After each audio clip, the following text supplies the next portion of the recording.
সেটা shouldn't be a problem. Thank you Kamrul ভাই। আশা করি প্রিয় দর্শক আপনি যিনি প্রশ্ন করেছিলেন আপনার প্রশ্নের উত্তর পেয়েছেন। Will go to the next caller of the show. Hello caller, আসসালামু আলাইকুম। আসসালামু আলাইকুম ভাই। ওয়ালাইকুম সালাম। ভালো আছেন? জি ভাই সাহেব, আপনি ভালো আছেন? Thank you. জি আলহামদুলিল্লাহ ভাই। ভাই আমি আমার প্রশ্নটা হচ্ছে কি, আমি 2010 আইসাম স্টুডেন্ট ভিসায় দেশ। ওকে। তো আমি দেখলাম এই দেশে বিয়া করতাম, বুঝছেন? Very good. তো ঘটনা হচ্ছে কি, আমি যেটা বিয়া করতাম চাই তাই না ইসলাম দেশ প্রায় নিয়ারলি 13 ইয়ার্স 14 ইয়ার্সের মতো। ওকে। তাই না ইসলাম বিয়ার পারপাস হই। তো আনফরচুনেটলি ডোমেস্টিক ভায়োলেন্স এবং হিউম্যান রাইটসের আন্ডারে তাই পরবর্তী কেস করিয়া ফাইছেন discretionary leave. Discretionary leave to remain. জি জি। তার হাজবেন্ড আগে তার লিগ্যাল করছিল না। ওকে। বুঝছেন? তো এখন আমি এটা জানতাম স্যার, আমি স্টুডেন্ট, তার বাচ্চা আছে দুইটা। তো তার বাচ্চা কি তা ব্রিটিশ সিটিজেন নেই? জি জি জি, তার বাচ্চা ব্রিটিশ সিটিজেন। তাই নর ইনডেফিনিট লিভ টু রিমেইন নাই, তাই ডিসক্রিপশনারি লিভ টু রিমেইন আছেন। কতদিন তাকে ডিসক্রিপশনারি লিভ টু রিমেইন আছেন? দুই লোক বছর খানিক। বছর খানিক তো ইদানিং পাইছেন। ওকে। এখন আপনি তানরে ম্যারেজ করতে চাইরা, তানোর আগর ম্যারেজ শেষ হয়ে গেছে নি? ডিভোর্স হয়ে গেছে নি? জি জি, ইংলিশ ডিভোর্স হয়ে গেছে। ইংলিশ ডিভোর্স হয়ে গেছে কি? ওকে। তো আপনার প্রশ্ন জি হোকা। এই প্রশ্নটা এই আগর প্রশ্নটা কিতা যে আপনি বিয়া করতে পারবা নি? জি, আমি বিয়া করতে পারবো না এবং তাই তো কোনো কামকাজও করি না। ওকে। সুস্থতার ভিসার আন্ডারে আসলা এতদিন। তো এখন মনে তাই চাইনিজ ক্রেডিটও পাইরা। ওকে। তো তাই ইনকাম করতে পারে না, আমার ইনকাম নাই, আমার ওয়ার্ক পারমিট নাই। তো আমি বিয়া করতে পারবো কিনা, বা বিয়া করা সম্ভব হইব কিনা? ওকে, আপনার ভিসা আছে তো? একটা প্রশ্ন হইছে ভাই, একটা প্রশ্ন হইছে বিয়া করার সময় লাইসেন্সটা কি আমার বিটু করা আছে? বিটুটা আপনার টি10 বিলস থেকে করছিলাম আমি আজীবনের লাগা, এটা আনলিমিটেড। তো এটা বিয়ের সাথে করতে পারি, তো এটা বিটুটা আমার অ্যাকসেপ্ট হইব কিনা? ওকে। দুইটা প্রশ্ন আমরা বুঝতাম পারছি। দুইটা প্রশ্ন আমরা বিরতির পরে আইয়া দিব, কারণ বিরতির টাইম হয়ে গেছে। কামরুল ভাই বিরতিতে চলে যাই, তারপরে এসে দুইটা প্রশ্নের উত্তর দেওয়া। প্রিয় দর্শক, আপনারা দেখছেন এটিএন বাংলার আইন বিষয়ক অনুষ্ঠান লিগ্যাল প্ল্যাটফর্ম।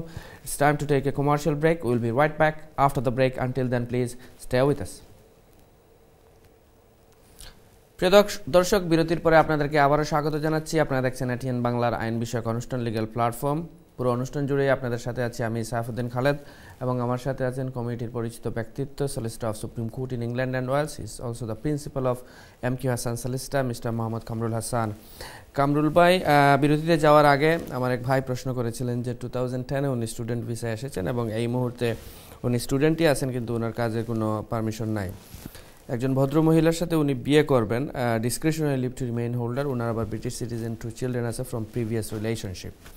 সো এই বিয়েটার ক্ষেত্রে উনি কি বিয়ে করতে পারবেন কিনা, এবং এই বিয়ের উপরে ভিত্তি করে উনি কি ইমিগ্রেশন অ্যাপ্লিকেশন করতে পারবেন কিনা, এটা হচ্ছে প্রথম প্রশ্ন। আর সেকেন্ড প্রশ্নটা হচ্ছে যে ওনার B2 করা আছে ইসল সিটি অ্যান্ড গিল্ডস থেকে, ওই অ্যাপ্লিকেশনে এগুলো কি কাজে লাগবে কিনা? ধন্যবাদ দর্শক।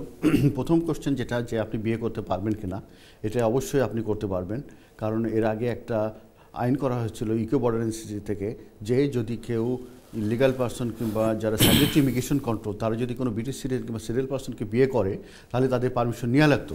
সেটাই that decision overturn by the upper court, এবং তখন ইকো বর্ডার বললো যে আর পারমিশন লাগবে না। অথবা এই মুহূর্তে আপনি যদি বিয়ে করতে চান, আপনার পারমিশন লাগবে না। হোম অফিস থেকে স্ট্রেট হয়ে notice of intention to marry, যেটা লোকাল যে আপনি যে বড়োতে থাকেন সেই বড়োর যে ম্যারেজ রেজিস্টার অফিস আছে, সেখানে আপনি ফোন দেবেন। ফোন দিয়ে আপনি একটা অ্যাপয়েন্টমেন্ট চাইবেন। তখন ওরা অনেক ধরনের কোশ্চেন জিজ্ঞেস করতে পারবে, কিংবা ওরা দরকার হলে আপনাকে পার্সোনালি ইন্টারভিউ নিতে পারে যে আপনি জেনুইনলি বিয়ে করছেন কিনা। কারণ সাব ম্যারেজ নিয়ে ইদানিং অনেক গ্যাং ট্যাং ধরা পড়েছে ইত্যাদিতে। আপনি যদি জেনুইন হয়, নাথিং টু ওভার ইট। আপনি ফোন দিলে আপনার ওয়াইফের ডিটেলস, আপনার ডিটেলস এগুলো দিলে তখন আপনার ওখানে যে বিয়ে করবেন।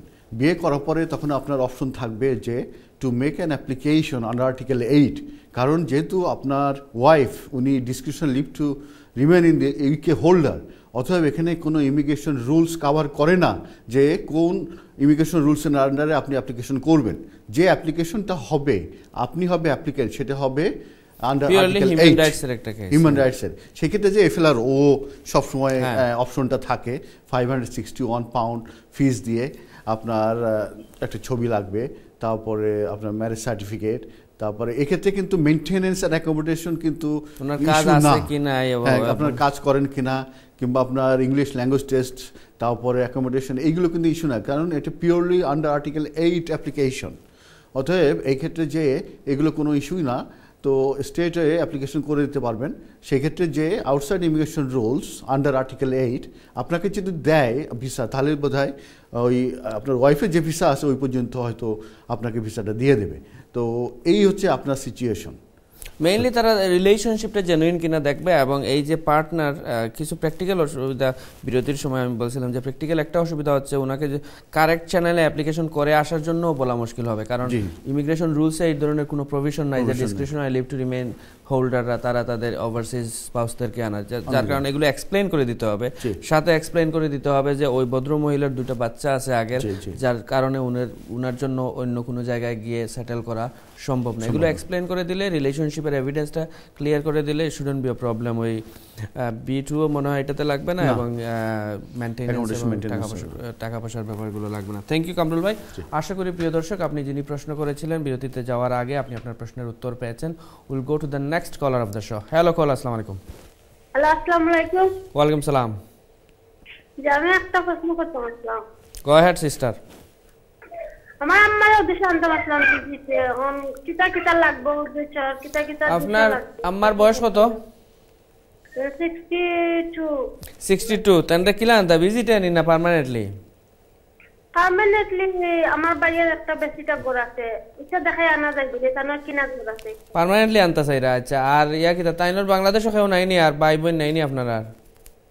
জিনা ভাই বোন কেউ নাই। আপনারা ভাই বোন 2 জন ওদেশও নেই? ভাই বোন 3 জন আমরা ওদেশে। ওকে, দেশও কেউ নাইনি তাইনোর আত্মীয় স্বজন? আত্মীয় স্বজন তো তানোর ভাই বোন আছেন, তারা তো গরিব। এরা গরিব। ওকে, অলরাইট। একটু তো লাইনে তাহক আছে।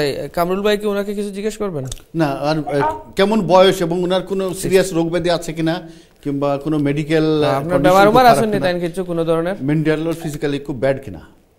জি না, তাও তো কিছু বেমার না ভালো আছে। ওকে, ভালো। আতাইন কোন দিন আইছলা নি ভিজিট এই দেশে? জি না, ভিজিট আইছেন না। ওকে ওকে, আপনার প্রশ্ন বুঝতাম পারছি। আপনার আম্মারে 62 ইয়ার্স ওল্ড, আম্মারে কিলান আনতা পারবা আইদার পার্মানেন্টলি অথবা ভিজিটর। আমরা দুইটা ব্যাপারটা লই আলোচনা করব। Thank you. আপনি টেলিভিশন দেখতে থাকুকা। কামরুল ভাই,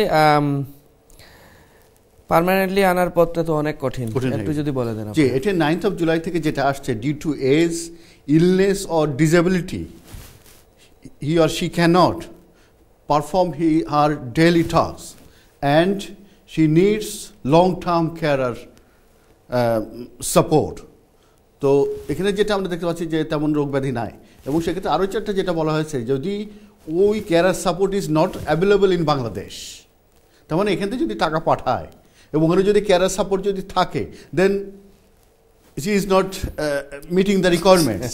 It is really very মানে এদিকে গেলেও আপনি আটকাবেন, ওইদিকে গেলেও। তার মানে টাকা যদি আপনি পাঠান এবং ওখানে যদি সেটা অ্যাফোর্ড করা যায়, এবং যদি ওই আপনার সাপোর্টটা ওই টাকায় যদি ওই সাপোর্ট কিনা যায়, অ্যাভেলেবল থাকে, then you can bring your মাম।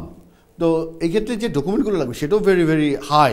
সেটা বলছে যে ডক্টরের কাছ থেকে মেডিকেল সার্টিফিকেট লাগবে যে mentally and physically she can perform her daily tasks, সেই ধরনের একটা সার্টিফিকেট লাগবে, এবং কেয়ার ফ্যাসিলিটি সিরিয়াস সারকামস্ট্যান্স উনি নিজে নিজে চলতে পারেন, এবং সেই ক্ষেত্রে যে ওই কেয়ার সাপোর্ট নাই, সেটাও কিন্তু আপনার হেলথ অথরিটির কাছ থেকে আপনার সার্টিফিকেট লাগবে, अवेलेबल না। হ্যাঁ, কেয়ার সাপোর্ট अवेलेबल না।